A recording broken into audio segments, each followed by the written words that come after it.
A&P by John Updike. In walks these three girls in nothing but bathing suits. I'm in the third checkout slot with my back to the door, so I don't see them until they're over by the bread. The one that caught my eye first was the one with the plaid green two-piece. She's a chunky kid with a good tan and a sweet, broad, soft-looking can with those two crescents of white just under it, where the sun never seems to hit at the tops of the backs of her legs. I stood there with my hand on a box of hi-ho crackers, trying to remember if I rang it up or not. I ring it up again, and the customer starts giving me hell. She's one of these cash register watchers, a witch of about 50 with rouge on her cheekbones and no eyebrows, and I know it made her day to trip me up. She'd been watching cash registers for 50 years and probably never seen a mistake before. By the time I got her feathers smoothed and her goodies into her bag, she gives me a little snort in passing. If she'd been born in the right time, they would have burned her over in Salem. By the time I get her on her way, the girls had circled around the bread and were coming back, without a pushcart, back my way along the counters, in the aisle between the checkouts and the special bins. They didn't even have shoes on. There was this chunky one with the two-piece. It was bright green, and the seams on the bra were still sharp, and her belly was still pretty pale, so I guess that she just got it, the suit. There was this chunky one with the two-piece. It was bright green, and the seams on the bra were still sharp, and her belly was still pretty pale, so I guess that she just got it, the suit. There was this one, with one of those chubby berry faces, the lips all bunched together under her nose. This one and a tall one with black hair. It hadn't quite frizz right, and one of those sunburns right under her eyes, and a chin that was too long. You know, the kind of girl that other girls think is very striking and attractive, but never quite makes it, as they well know, which is why they like her so much. And then the third one, that wasn't quite so tall. She was the queen. She kind of led them, the other two peeking around and making their shoulders round. And she didn't look around, not this queen. She just walked straight on, slowly, on those long, white prima donna legs. She came down a little hard on her heels, as if she didn't walk in her bare feet that much, putting down her heels and then letting the weight move along on her toes as if she was testing the floor with every step, putting a little deliberate extra action into it. You never know for sure how a girl's mind works. You think there's really a mind in there, or just a little buzz like a bee in a glass jar. But you got the idea that she had talked the other two into coming in here with her, and now she was showing them how to do it. Walk slow and hold yourself straight. She had on kind of dirty pink, beige maybe, I don't know, bathing suit with a little nubble all over it, and what got me was straps were down. They were off her shoulders, looped loose around the cool tops of her arms, and I guess as a result, the suit kind of slipped a little on her, so all around the tops of the cloth was this shining rim. If it hadn't been there, you wouldn't have known there was anything wider than those shoulders. With the straps pushed off, there was nothing between the top of the suit and the top of her head except just her. This clean, bare plane of the top of her chest down to her shoulder bones like dented sheet metal tilting in the light. I mean, it was more than pretty. She had sort of oaky hair that sun and salt had bleached, done up in a bun that was unraveling, and kind of a prim face. Walking around in the A&P with your straps down, I suppose is the only kind of face you can have. She held her head so high her neck, coming out of those white shoulders, looked kind of stretched, but I didn't mind. The longer her neck was, the more of her there was. She must have felt the corner of her eye, me, and over my shoulder, Stokesy in the second slot watching, but she didn't tip, not this queen. She kept her eyes moving across the racks and stopped and turned so slow that it made my stomach rub the inside of my apron and buzz to the other two, who kind of huddled against her for relief. And they all three of them went up the cat food, dog food, breakfast cereal, macaroni, rice, raisins, seasoning, spread, spaghetti, soft drinks, crackers, and cookies aisle. From the third slot, I looked straight up the aisle to the meat counter, and I watched them all the way. The fat one with the tan sort of fumbled with the cookies, but on second thought, she put the packages back. The sheep pushing their carts down the aisle, the girls were walking around in the usual traffic, but not that we have one-way signs or anything. The sheep pushing their carts down the aisle, the girls were walking against the usual traffic. Not that we have one-way signs or anything. They were pretty hilarious. You could see them when Queenie's white shoulders dawned on them, kind of jerk or hop or hiccup, but their eyes snapped right back to their own baskets, and on they pushed. I bet you could set off dynamite in the A&P, and the people would by and large keep reaching and checking oatmeal off their lists and muttering, "Oh, let me see. What was the third thing? It began with A. Asparagus? No, yeah, applesauce." Or whatever it is they mutter. But there was no doubt this jiggled them. A few house slaves and pen curlers even looked around after pushing their carts past to make sure that what they had seen was correct. You know, it's one thing to have a girl in a bathing suit down on the beach where, what with the glare, nobody can look at each other much anyway, and another thing in the cool of the A&P, under the fluorescent lights, against all those stacked packages, their feet paddling along naked over our checkerboard green, cream-colored tile floor. "Oh, Daddy," Stokesy said beside me, "I feel so faint." "Darling," I said, "hold me tight." Stokesy's married, with 2 babies chalked up on his fuselage already, but as far as I can tell, that's the only difference. He's 22, I was 19 in April. "Is it done?" he asked, the responsible married man finding his voice.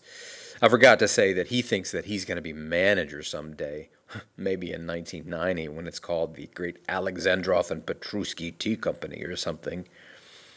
What he meant was, our town is 5 miles from the beach, with a big summer colony out on the point, but we're right in the middle of town, and the women generally put on a shirt or shorts or something before they get out of the car to the street. And anyway, these are usually women with 6 children and varicose veins mapping their legs, and nobody, including them, could care less. As I say, we're right in the middle of town, and if you stand in our front doors, you can see 2 banks, the Congregational Church, the newspaper store, and 3 real estate offices, and about 27 old freeloaders tearing up Central Street because the sewer broke again. It's not as if we're on the Cape. We're north of Boston, and there's people in this town who hadn't seen the ocean for 20 years. The girls had reached the meat counter and were asking McMahon something. He pointed. They pointed, and they shuffled out of sight behind a pyramid of Diet Delight peaches. All that was left for us to see was old McMahon patting his mouth and looking after them, sizing up their joints. Poor kids. I began to feel sorry for them. They couldn't help it. Well, now here comes the sad part of the story. At least my family says it's sad, but I don't think it's so sad myself. Store's pretty empty, it being a Thursday afternoon, so there's nothing much to do except lean on the register and wait for the girls to show up again. The whole store was like a pinball machine, and I didn't know which corner they'd come out of.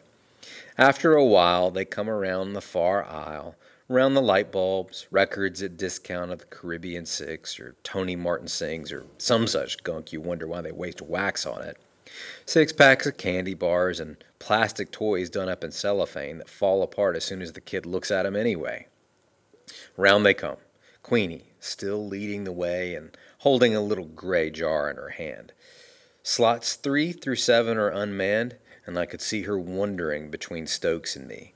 But Stokesy, with his usual luck, draws a party in baggy gray sweatpants and stumbles up with 4 giant cans of pineapple juice. What do these bums do with all that pineapple juice? I've often asked myself. So, the girls come to me. Queenie puts down the jar, and I take it into my fingers icy cold. Kingfish fancy herring snacks in pure sour cream, 49 cents. Now our hands are empty, not a ring or a bracelet, bare as God made 'em. And I wonder where the money's coming from. Still, with that prim look, she lifts the folded dollar bill out of the hollow center of her nubbled pink top. The jar went heavy in my hand. Really, I thought that was so cute. Then everybody's luck begins to run out. Lingle comes in from haggling with a truck full of cabbages on the lot and is about to scuttle into the door marked manager, behind which he hides all day, when the girls touch his eye. Lingle's pretty dreary, teaches Sunday school and all the rest, but he doesn't miss that much. He comes over and says, "Girls, this isn't the beach." Queenie blushes, though maybe it's just a brush of sunburn. I'm noticing it for the first time. now that she's so close. My mother asked me to pick up a jar of herring snacks. Her voice kind of startled me, the way voices do when you see people first, coming out so flat and dumb, and yet kind of tony too, the way it ticked over pick up and snacks. All of a sudden, I slid right down her voice into her living room. Her father and the other men were standing around in ice cream coats and bow ties, and the women were in sandals, picking up herring snacks on toothpicks off big plates, and they were holding drinks the color of water with olives and sprigs of mint in them. When my parents have somebody over, they get lemonade, and if it's a real racy affair, Schlitz and tall glasses with "they'll do it every time" stenciled on it. "That's all right," Lingle said, "but this isn't the beach." His repeating this struck me as funny, as if it had just occurred to him. He had been thinking all these years that the A&P was a great big dune and he was the big head lifeguard. He didn't like my smiling. As I say, he didn't miss much. But he concentrates on giving the girls that sad Sunday school superintendent stare. Queenie's blush is no sunburn now, and the plump one in plaid that I like better from the back, really sweet can. She pipes up, "We weren't doing any shopping. We just came in for the one thing." "It makes no difference," Lingle tells her, and I could see from the way his eyes went that he hadn't even noticed that she was wearing a two-piece before. "We want you decently dressed when you come in here." "We are decent," Queenie says suddenly, her lower lip pushing, getting sore now that she remembers her place, a place from which the crowd that runs the A&P must look pretty crummy. Fancy herring snacks flashed in her very blue eyes. "Girls, I don't want to argue with you. After this, come in here with your shoulders covered. It's our policy." He turns back. "That's policy for you. Policy's what the kingpins want. What the others want is juvenile delinquency." All this while, the customers had been showing up with their carts, but, sheep, seeing a scene, they'd all bunched up on Stokesy, who shook open a paper bag as gently as peeling a peach, not wanting to miss a word. And I could feel in the silence everybody getting nervous, most of all Lingle, who asked me, "Sammy, have you rung up this purchase?" I said, "No." But it wasn't about that I was thinking. I go through the punches, 4, 9, gross, tote. It's more complicated than you think, and after you do it often enough, it begins to make a little song, and you hear words to it. In my case, "Hello, Bing, there you go, happy people, splat." The splat being the drawer flying out. I uncrease the bill, tenderly as you may imagine, it having just come from between the two smoothest scoops of vanilla you have ever known were there, and I pass a half and a penny back into her narrow pink palm, and nestle the herrings into a bag and twist its neck and hand it over, all the time thinking. The girls, and who'd blame them, are in a hurry to get out, so I say I quit to Lingle, quick enough for them to hear, hoping they'll stop and watch me, their unsuspected hero. They keep right on going, into the electric eye, the door flies open, and they flicker across the lot to their car. Queenie and Plaid and big tall Goonie Goon, not that as raw material she was so bad, leaving me with Lingle and a kink in his eyebrow. "Did you say something, Sammy?" "I said I quit." "I thought you did." "You didn't have to embarrass them. It was they who were embarrassing us." Started to say something that came out as fiddle-dee-doo. It's a saying of my grandmother's. I know she would have been pleased. "I don't think you know what you're saying," Lingle said. "I know you don't," I said, "but I do." And I pull the bow at the back of my apron and start shrugging it off my shoulders. A couple of customers that had been heading for my slot begin to knock against each other like scared pigs in a chute. Lingle sighs and begins to look very patient and old and gray. He's been a friend of my parents for years. "Sammy, you don't want to do this to your mom and dad," he tells me. And it's true, I don't. But it seems to me that once you begin a gesture, it's fatal not to go through with it. So I fold the apron, Sammy stitched in red on the pocket, and put it on the counter, and drop the bow tie on top of it. The bow tie is theirs, if you ever wondered. "You'll feel this for the rest of your life," Lingle says. I know that's true, too. But remembering how he made those pretty girls blush made me so scrunchy inside that I punched the no-sale tab and the machine whirs people and the drawer splats out. One advantage of this scene taking place in summer is I can follow this up with a clean exit. There's no fumbling around getting your coat and galoshes. I just saunter into the electric eye in my white shirt that my mother had ironed the night before, and the door heaves itself open, and outside in the sunshine is skating around on the asphalt. I look around for my girls, but they're gone, of course. There wasn't anybody but some young maid screaming with her children about some candy that they didn't get by the door of a powder blue Falcon station wagon. Looking back in the big windows over the bags of peat moss and aluminum lawn furniture stacked on the pavement, I could see Lingle in my slot checking out the sheep. His face was dark gray and his back stiff, as if he just had an injection of iron. And my stomach kind of fell as I felt how hard the world was going to be to me hereafter.